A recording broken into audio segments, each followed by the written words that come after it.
Good evening all of you and welcome to daily test paper discussion CDS and FCAT जो हमारा आज का paper हुआ था। तो हम लोग 42 नंबर पेपर को डिस्कस करेंगे। तो let's start our today's paper discussion.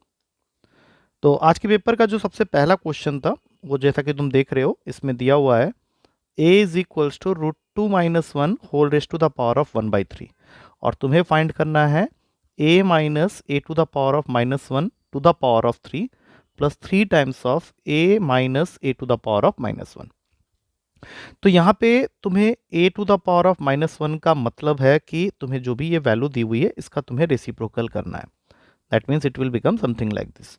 तो अगर मुझे a minus a to the power of -1 का होल क्यूब लिखना है तो सबसे पहले क्या आएगा, a cube minus a to the power of -1 का होल क्यूब, और उसके बाद जो टर्म्स होंगे दैट मीन्स अगला आएगा -3 इंटू इन दोनों का product, that means a into a to the power of -1 और फिर से एक बार a minus a to the power of -1। और इसी के आगे तुम देख सकते हो कि क्वेश्चन में उसने क्या किया हुआ है, ऐड किया हुआ है 3 times of a minus a to the power of -1। तो इससे साफ पता चल रहा है कि ये दोनों तो यहीं पे कैंसिल हो जाएंगे क्योंकि ये दोनों का प्रोडक्ट 1 होता है, तो ये प्लस माइनस में कैंसिल हो गया। तो तुम्हारा जो नेट आंसर है वो सिर्फ इस वैल्यू का क्यूब मतलब √2 - 1 के पावर में 1/3 इसका क्यूब माइनस 1/√2 - 1 पूरे के पावर में 1/3 इसका क्यूब रूट पे डिपेंड करता है। और अगर तुम इसका क्यूब करते हो तो यहाँ से आ जाएगा √2 - 1 और ये बन जाएगा 1/√2 - 1, जिसको हम लोग रैशनलाइज करेंगे √2 + 1 से ऊपर नीचे मल्टीप्लाई करके। तो तुम्हारा फाइनल आंसर जो आ रहा है, ये पहला टर्म तो है ही तुम्हारे पास √2 - 1 और यहाँ से आएगा -√2 - 1, क्योंकि ब्रैकेट के आगे जो नीचे वाला वैल्यू है वो तो 1 हो गया और ब्रैकेट के आगे माइनस का साइन है जो कि √2 + 1 को खोलने पे कैंसिल आउट कर देगा। तो √2 - √2 कैंसिल, -1 तुम्हारा -2 होता है जो कि पहले ऑप्शन में अवेलेबल है। अब चलते हैं दूसरे क्वेश्चन में। इस क्वेश्चन में ज़्यादा कुछ करने की जरूरत ही नहीं है क्योंकि what is the least number which is exactly divisible by 8, 9, 12, 15 and 18। तुम एलसीएम निकालो, इससे अच्छा है। उसने यहाँ पे एक चीज़ बोली है which is also a perfect square, और अगर तुम ध्यान से देखो तो इन सारे वैल्यूज़ में से 3600 को छोड़ के कोई भी परफेक्ट स्क्वायर नहीं है, तो सीधा इसको टिक मार सकते हो। यहाँ पे एक डी ऑप्शन भी था बट वो अभी मिसिंग नहीं है, बट वो भी तुम्हारा परफेक्ट स्क्वायर नंबर नहीं था। इसके डी ऑप्शन में था 6500, तो 6500 परफेक्ट स्क्वायर नहीं होता है, 5200 परफेक्ट स्क्वायर नहीं होता है, 7200 परफेक्ट स्क्वायर नहीं होता है, तो 3600 को हम लोग टिक मार सकते हैं। अगला क्वेश्चन है कि on Children's Day sweets were to be equally distributed among 300 children. हमें 300 चिल्ड्रन के बीच में स्वीट्स बांटने थे, बट उस दिन क्या हुआ क्वेश्चन के according, but on that particular day 50 children remained absent और इस वजह से हैंस ईच चाइल्ड गोट 1 एक्स्ट्रा स्वीट। अब हो क्या रहा है, क्वेश्चन तुमसे ये कह रहा है कि कुछ स्वीट्स बांटने थे, तो उस कुछ स्वीट्स को जो कि क्वेश्चन में पूछा भी है कि how many sweets were distributed, तो लेट कर लेते हैं कि let the number of sweets is x, जिसको हमें बांटना था। दैट मीन्स 300 बच्चों में अगर x स्वीट्स को बांटना था तो हर एक बच्चे को मिलेगा x/300। बट अगर on that particular day 50 children remained absent, तो इसका मतलब है कि यही x स्वीट्स जो है वो 250 बच्चों में बटा, जिसके वजह से हर बच्चे का जो शेयर था, ऑब्वियस सी बात है x/250 जो हर बच्चे का शेयर है वो ज़्यादा होगा, और वो कितना ज़्यादा है, एक स्वीट ज़्यादा है। तो ये तुम्हारा इक्वेशन हो गया और तुम्हें इसको x के लिए सॉल्व करना है। तो सीधा इसका एलसीएम ले लो। एलसीएम 250 एंड 300 का बनेगा 1500, मतलब यहाँ आ गया 6x, यहाँ पे आ गया 5x, तो यहाँ से x की वैल्यू सीधा दिख रहा है 1500 ही आएगा, मतलब 1500 sweets were to be distributed. अब चलते हैं अगले क्वेश्चन में। अगला क्वेश्चन एक्चुअली है अंडर रूट का x² minus x plus 1 plus 1 under root का x² माइनस x प्लस 1, और इसकी वैल्यू दे रखी है 2 - x²। इसको सॉल्व मत करना, इसने तुमको नंबर ऑफ सॉल्यूशन मांगा है।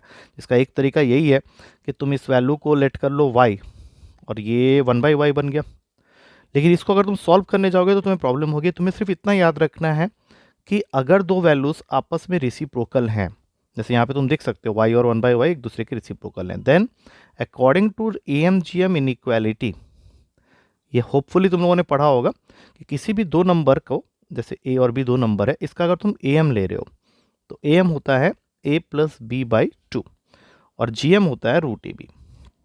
तो AM की वैल्यू हमेशा GM से या तो बड़ी होगी या फिर उसके इक्वल होगी।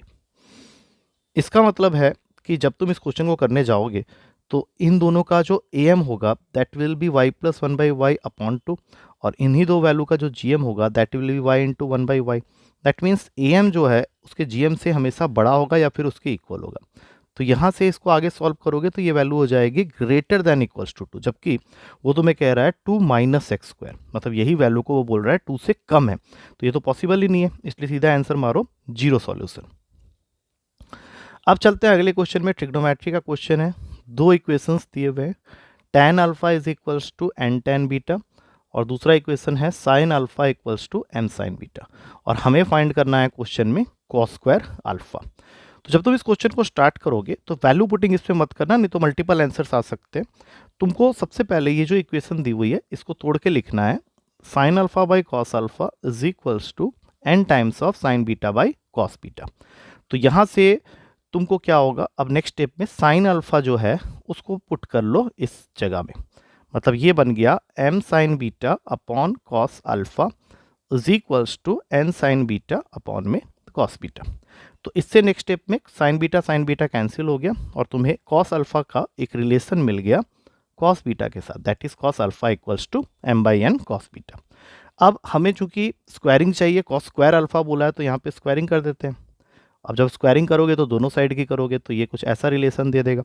अब यहाँ पे अगेन वो जो रिलेशन तुमने यहाँ पे लिखा है sine alpha equals to m sine beta, वहाँ पे भी स्क्वायरिंग कर दो, जिससे ये बन जाएगा sine square alpha is equals to m sine square beta.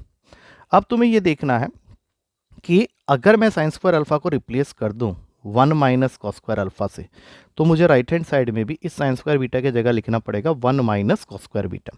अब इसको थोड़ा सॉल्व करते हुए जाएंगे, क्योंकि मेरा मेन एम क्या है कि मैं कॉस स्क्वायर बीटा को भी रिप्लेस कर सकूं, और वो रिप्लेस हो जाएगा एम एन और कॉस स्क्वायर अल्फा के टर्म्स में। तो ये करने के लिए हम लोग को यहाँ से इसको थोड़ा सा सॉल्व करने की जरूरत है, जो कि आराम से कर सकते हैं। One minus cos square alpha is equals to M square minus m square cos square beta.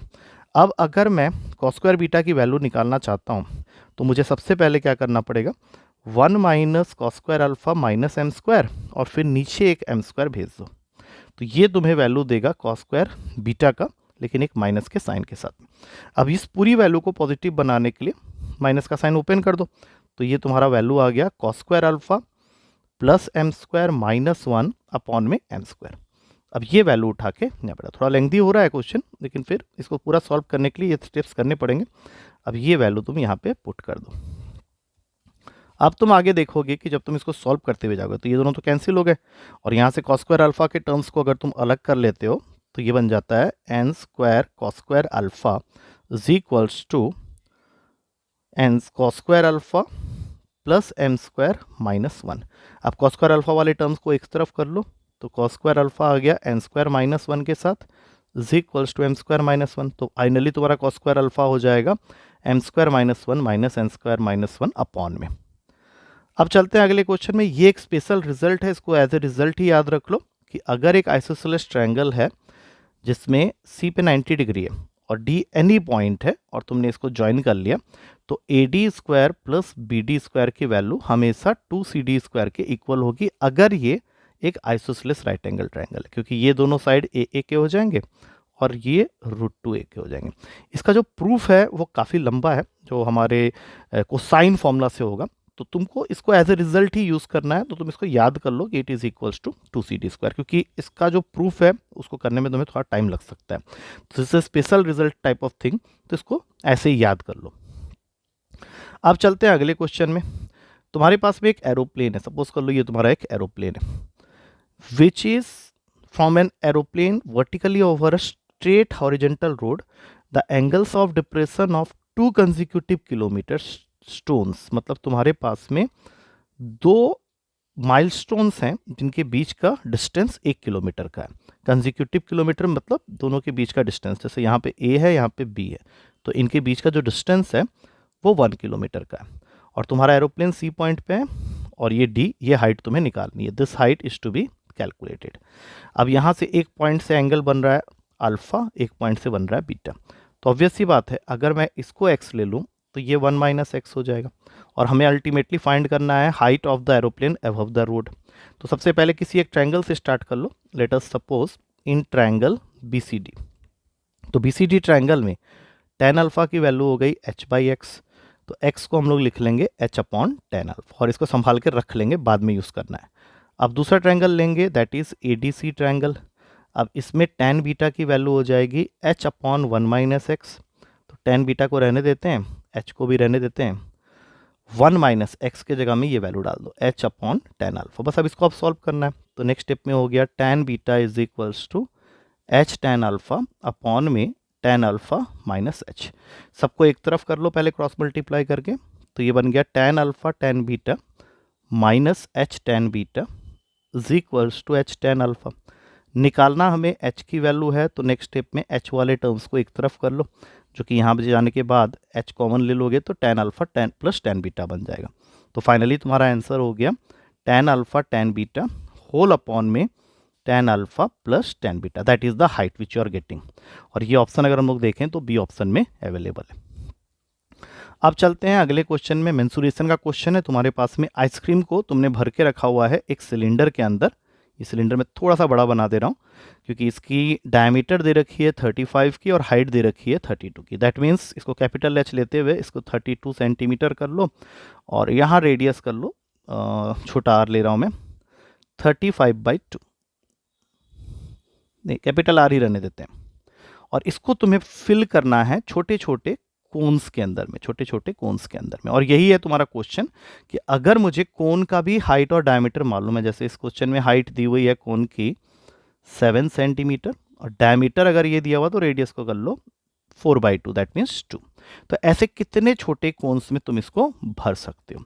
तो ऑब्वियस सी बात है, number of cones will be equals to volume of the main cylinder upon volume of each cone जिसमें तुमको ice cream को भरना है। अब सिलेंडर की वॉल्यूम होती है πr²h, और यहाँ पे r का मतलब है 35/2 इंटू 35/2, और h है तुम्हारा 32। और नीचे तुम्हारा each volume of cone 1/3 pi, r की जगह आ जाएगा यहाँ पे 2 इंटू 2, और h यहाँ पे है 7। पाई से पाई गया, 3 को ऊपर भेज दो, ये नीचे आ गया 35/4, फिर से आ गया 35/4 इंटू 32, ये 7। अब इसको सॉल्व करते हैं, 4 4 16 होता है, ये 2 में गया, ये इसको 5 में काटेगा, सबको मल्टीप्लाई कर दो, 1050 इज द फाइनल आंसर, जो कि सी ऑप्शन में अवेलेबल है। अब चलते हैं 9th क्वेश्चन में। इसमें दिया हुआ है एक rectangle has 20 centimetre as its length, मतलब ये रेक्टेंगल है, इसका लेंथ है 20 सेंटीमीटर, इसका एरिया है 200 सेंटीमीटर स्क्वायर, दैट मीन्स इसका ब्रेड्थ हो गया 10 सेंटीमीटर का। अब क्वेश्चन तुमको क्या कह रहा है कि इसके एरिया को, if the area is increase to 6/5 times the original area, मतलब जो एरिया अभी है, जो न्यू एरिया है, वो इस एरिया का 6/5 टाइम्स है। तो 6/5 ऑफ 200 मतलब ये हो गया 240। मतलब तुमको जो नेक्स्ट रेक्टेंगल बनाना है, थोड़ा सा बड़ा बना लो, इसका एरिया दे रखा है 240 सेंटीमीटर स्क्वायर। लेकिन ये करने के लिए तुम्हें सिर्फ लेंथ बढ़ाना अलाउड है। तो लेंथ बढ़ाना अलाउड है, that means breadth is constant, breadth 20 centimetre है। तो अगर तुम चाहते हो कि तुम्हारा एरिया 240 का हो जाए, तो न्यू लेंथ जो होगा वो 24 सेंटीमीटर का होगा, तभी तो 24 इंटू 10 240 बनेगा। और तुम्हें फाइंड करना है perimeter of the rectangle so form, मतलब ये जो न्यू रेक्टेंगल फॉर्म हुआ है इसका पेरीमीटर।